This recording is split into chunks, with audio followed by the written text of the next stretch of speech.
దౌత్య మార్గమే పరిష్కారమని భారత్ పాక్లకు గల్ఫ్ దేశాల సూచన.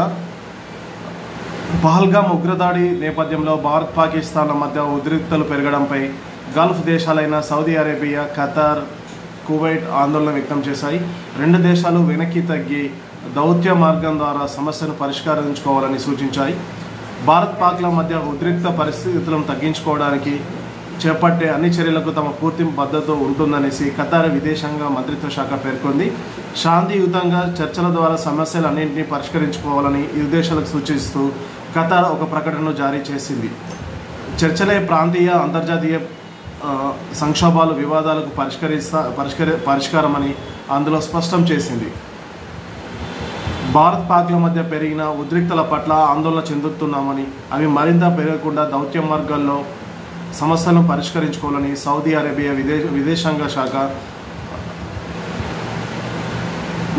ఒక ప్రకటనలో సూచించింది. మంచి ఇరుగు పొరుగు సంబంధించిన సిద్ధాంతాలను రెండు దేశాలు నిలబెట్టుకోవాలని, ప్రజల సంక్షేమం, శాంతిని కట్టుబడి ఉండాలని పేర్కొంది. తమకు మంచి స్నేహితులైన భారత్ పాక్ల మధ్య ఉద్రిక్తలు పెరగడాన్ని తమను ఆందోళన గురి చేస్తున్నాయని కువైట్ విదేశాంగ శాఖ ఒక ప్రకటనలో పేర్కొంది. రెండు దేశాల మధ్య దౌత్యపరమైన ప్రక్రియకు సహకరిస్తామనేసి కువైట్ వెల్లడించింది. అయితే ఉగ్రదాడి నేపథ్యంలో భారత్ పాక్ల మధ్య తీవ్రమైన ఉద్రిక్త పరిస్థితులు నెలకొన్న వేళ, అలాగే భారత్ తీసుకున్న కొన్ని చర్యల వలన భారత్ ఉగ్రదాడి నేపథ్యంలో భారత్ పాకిస్తాన్పై చర్యలు తీసుకున్న సంగతి తెలిసిందే. సింధు జలాల నిలిపివేత, పాక్ పౌరులను భారత్ నుంచి బహిష్కరణ, భారత్ అంబాసిడర్ నుంచి తగ్గించడం, సంఖ్య 30కి తగ్గించడం, అలాగే భారత్ గగనతలంపై పాక్ విమానాల నిషేధం,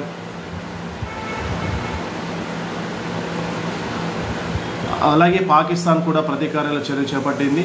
సిమ్లా ఒప్పందం రద్దు, పాక్ గగనతలంపై భారత్ విమానాల నిషేధం, అలాగే భారత రాయబార కార్యాలయంలో 30కి సంఖ్యను తగ్గించిన పాకిస్తాన్. అంతేకాకుండా ఇవన్నీ ఒకెత్తు పరస్పర చర్యలకైతే సరిహద్దు వెంబడి పాకిస్తాన్ భారీగా సైనికులు మోహరించడం భారత్ తీవ్రంగా కలిచివేస్తుంది. అలాగే సరిహద్దు వెంబడి కాల్పుల నియమ ఒప్పందాలను పాకిస్తాన్ పదే ఉల్లంఘిస్తూ పోతుందనేసి భారత్ తీవ్రమైన నిరసన వ్యక్తం చేసింది. ఒకసారి భారత్ దాడికి దిగితే పాకిస్తాన్ తట్టుకోలేదనేసి నిపుణులు చెప్తున్నారు. అది ఏదేమైనప్పటికీ పాకిస్తాన్ ఉగ్రవాదులను ఆటకట్టించాలనేసి, పాకిస్తాన్ ఉగ్రవాదులకు అడ్డగా మారిందనేసి ప్రపంచంలో దేశంలోనే ఉగ్రవాదులు ఉంటే ఉగ్రవాదులు ఉన్న దేశంగా పాకిస్తాన్ పేరు తెచ్చుకుందనేసి, అలాగే ఆర్థిక సంక్షోభంలో కొట్టుమిట్టాడుతున్న పాకిస్తాన్కు ఇంకా ఉగ్రవాదులను పెంచి పోషిస్తూ పక్క దేశాలపైన దాడి చేస్తుందనేసి భారత్లోని ప్రజలు తీవ్రమైన నిరసన వ్యక్తం చేస్తున్నారు. భారతదేశంలోకి వచ్చే పర్యాటకులపై దాడి చేయడం ఇది చాలా బాధాకరమైన విషయం. దీనిపైన ప్రపంచ దేశాలు కూడా భారత్కు మద్దతుగా నిలిచి పాకిస్తాన్ యొక్క ఉగ్రవాద ఘటనను తీవ్రంగా ఖండించాయి. భారత్ తీసుకునే ఏ నిర్ణయమైన ప్రపంచ దేశాలు మద్దతు ఇస్తాయని ఇదివరకు చెప్పారు. అంతేకాకుండా భారత్లోని రాజకీయ పార్టీలు, ప్రజలు, వివిధ సంఘాలు కూడా భారత ప్రభుత్వానికి మద్దతు తెలిపాయి.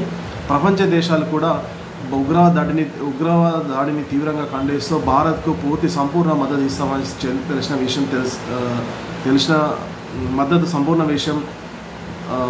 విషయం తెలిసిందే. దీనికి పూర్తిగా పాకిస్తాన్ బాధ్యత వహించాల్సి ఉంటుంది. ఈ ఒక్కడిని కాకుండా గతంలో జరిగిన ఘటనలు కూడా ఇందుకు ఉదాహరిస్తున్నారు. పాకిస్తాన్ ఇంకా బుద్ధి మార్చుకోలేదు. ఖచ్చితంగా పాకిస్తాన్పై దాడి చేయాల్సిందే. పాకిస్తాన్ ఆక్యుపై కాశ్మీర్ను తిరిగి భారత్లో విలీనం చేయాల్సిందే. దీనికి ఇదే ఒకటే సమస్య శాశ్వత పరిష్కారం అనేసి గత కొన్ని రోజుల కిందట భారత సంతతికి చెందిన బ్రిటిష్ ఎంపీ కూడా ఈ వ్యాఖ్యలు చేశారు. పాకిస్తాన్ ఎన్ని రోజులైనా వక్రబుద్ధి మారదు. పాకిస్తాన్ ఆలోచన మారడం లేదు.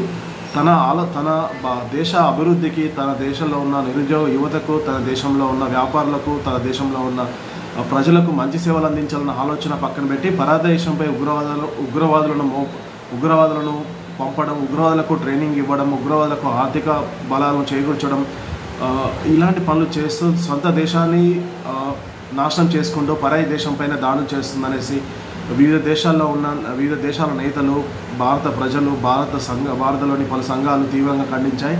ఈసారి ఎట్టి పరిస్థితుల్లోనూ పాకిస్తాన్ వదిలిపెట్టేది లేదు, వదిలిపెట్టద్దని ప్రజల నుంచి తీవ్రమైన ఒత్తిడి ప్రభుత్వంపై ఉంది.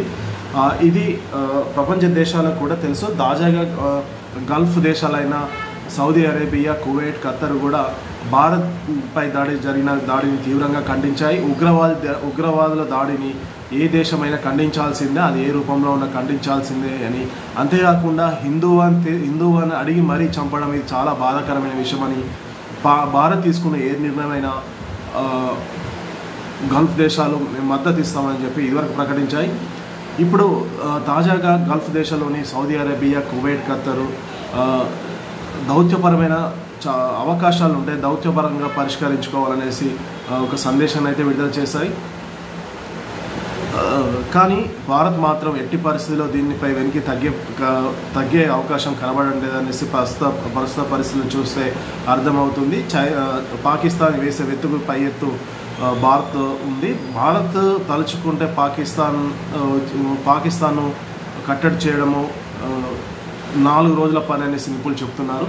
ఎందుకంటే భారత్ దగ్గర అత్యాధునిక ఆయుధాలు, అత్యాధునిక సముద్ర వాహన నౌకలు, బ్రహ్మోస్ క్షిపణులు, యాంటీ డ్రోన్ సిస్టమ్, ఇవన్నీ అత్యాధునిక ఆయుధాలు ఉన్నాయి. దీంతోపాటు ప్రతిసారి యుద్ధం జరిగిన ప్రతిసారి భారత్ పైచేయి కావడం, భారత్ యొక్క ఆర్మీ పట్టుదలతో ఉండడం, ఇది ప్రజలతో పాటు ఆర్మీతో పాటు ప్రజలు కూడా చాలా ఈ ఘటన పట్ల చాలా ఖచ్చితంగా ఉన్నారు. ఖచ్చితంగా POKను భారత్లో విలీనం చేసుకోవాల్సింది. అలాగే మరోపక్క పాకిస్తాన్ దేశంలో చూస్తుంటే వేలాది సైనికులు, మేజర్స్, ఆర్మీ అధికారులు రాజీనామా చేస్తున్నారు. కొందరు అధికారులు పారిపోయి పరాయి దేశంలో తలదాచుకుంటున్నారు. అక్కడ పరాయి దేశం పాకిస్తాన్లో ఉన్న అధికార ప్రతిపక్ష పార్టీల మధ్య ఏకాభిప్రాయం లేదు, యుద్ధం విషయంలో ఏకాభిప్రాయం లేదు. అలాగే ఇమ్రాన్ ఖాన్ జైల్లో ఉండడం, ఇమ్రాన్ ఖాన్కు సపోర్ట్ చేసే నేతలు కూడా బహిరంగానే యుద్ధం వద్దని వ్యాఖ్యలు చేస్తున్నారు. అంతేకాకుండా తాలిబాన్లతో కూడా భారత్కు సంపూర్ణ మద్దతు పలకడం పాకిస్తాన్కు చెంపదెబ్బగా చెప్పుకోవచ్చు. అంతేకాకుండా ఒక పక్క బెలూచిస్తాన్లోనే ప్రత్యేక దేశం కావాలంటూ బెలూచిస్తాన్ ఆర్మీ కోరుకుంటుంది. ఇదివరకే గత నెలలో రైలు అంబు చేసి రైలు హైజాక్ చేసిన సంగతి తెలిసిందే. ఇప్పుడు కూడా సమయం దొరకగానే పాకిస్తాన్పై దాడి చేసేందుకు బెలూచిస్తాన్ నాయకులు కూడా టైం కోసం ఎదురు చూస్తున్నారు. పాకిస్తాన్కి ఎటు చూసినా తీవ్రమైన ఇబ్బందులు తప్పేటట్టు కనబడడం లేదు. అటు తాలిబాన్ నుంచి, ఇటు బెలూచిస్తాన్ నుంచి, అటు ప్రతిపక్షం నుంచి, ఇటు ఆర్మీలోని మేజర్లు కానివ్వండి, సైనికులు కానివ్వండి, అధికారులు కానివ్వండి, వాళ్ళు రాజీనామా చేసి పరాయి దేశాలకు పారిపోవడం, ఆర్మీ అధికారులు పారిపోవడం. ఒకనొక సందర్భంలో ఆర్మీ మేజర్ జనరల్ మునీర్ కూడా లండన్ పారిపోయాడు అనేసి ఒక వార్త అయితే ఒక 2-3 రోజుల కిందట అయితే వెలుగులోకి వచ్చింది. కానీ అది ఎంతవరకు నిజం అనేది మనకి ఇంకా తెలియాల్సి ఉంది. ఏదేమైనా పాకిస్తాన్లోని మన POK పాకిస్తాన్ ఆక్యుపైడ్ కాశ్మీర్ను తిరిగి భారత్లో విలీనం చేయడానికి ఇదే మంచి మార్గం, ఇదే సందర్భం అనేసి భారత ప్రజలు కోరుకుంటున్నారు. భారత ప్రజలు కాకుండా విదేశీ బ్రిటన్ ఎంపీ, భారత సంతతికి చెందిన బ్రిటన్ ఎంపీ కూడా, మరియు అమెరికాలోని NRIలు కానివ్వండి, లండన్లోని భారత NRIలు, వివిధ దేశాల్లో ఉన్న NRIలు కూడా భారత్కు POKను ఆక్యుపై చేసుకొని భారత్లో విలీనం చేసుకోవడం ద్వారా ఈ సమస్యలకు పరిష్కారం దొరుకుతుందనేసి, పాకిస్తాన్కు ఎలాంటి సహాయం చేయకూడదనేసి, సింధు జలాలను కూడా నిలిపేయడం మంచి ఆలోచన అనేసి, అంతేకాకుండా వాణిజ్య ఒప్పందాలను కూడా పూర్తిగా రద్దు చేయాలనేసి వివిధ దేశాల్లో ఉన్న భారత ప్రజలు అండ్ భారత అధికారులు దీన్ని భారత ప్రభుత్వం పైన తీవ్రమైన ఒత్తిడి తెస్తున్నారు. ఎట్టి పరిస్థితులను పాకిస్తాన్ వదలకూడదు, ఏ రూపంగా వదలకూడదు, అష్టదిగ్బంధం చేయాల్సిందే.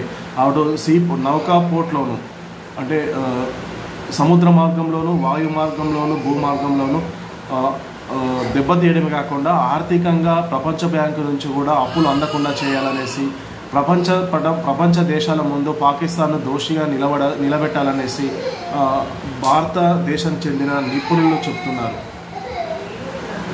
Thank you.